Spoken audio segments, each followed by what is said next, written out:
One of the challenges that I faced in school as a kid with ADHD is I would sit down in a class and a teacher would start giving a lecture on something. This is how you solve for this math problem, and they'd go through and they'd like write it all down and blah blah blah blah blah blah blah.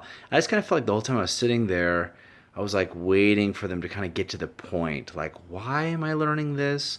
What? I felt like somehow I felt like I could figure it out. Like I don't need a teacher to explain to me because I can figure this all on my own.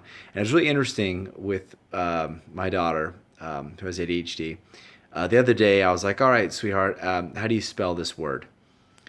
And she says, "I don't need to do this. I already know how to do it." I said, "Okay, show me." So she said, "Okay."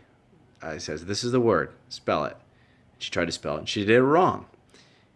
And uh, and then I said, "Would you like to learn how to spell it?" And then she suddenly would pay attention to me. So I don't know what it is, but I found this very consistent with myself. For some reason, I have this idea that I already know how to do something or I can figure it out, and my brain doesn't get sticky for information until I have tried to solve a problem or to do something and found that I couldn't do it. Do some practice questions, something, whatever it is, and failed. I have to fail first, and then I'm like, ooh, okay, well, let me figure out how to solve this. But you need to give me a little bit of time to work it on my own.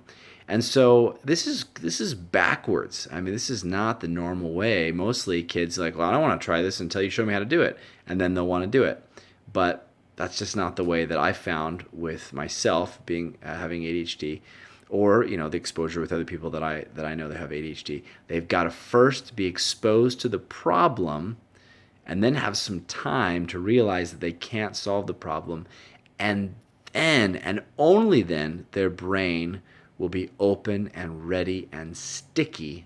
That's an odd word, but the stuff will stick in their heads for what it is that they want to know. They basically have to convince themselves that they want to listen to you, and then once they realize, yeah, I actually want to find out what this person's going to say, then they can learn the information. You try to give it to them before then, it's like throwing mud on a tin wall. It'll just slide right off. Nothing you say is going to stick. So next time when you go to teach your kid, if you have an opportunity, it's different with different subjects, but if you have an opportunity for them to do a couple questions first, like, hey, can you solve these? And they'll probably think, yeah, I can. Well, go ahead, try. Here's a math problem. Oh, I can't do it, or whatever it may be.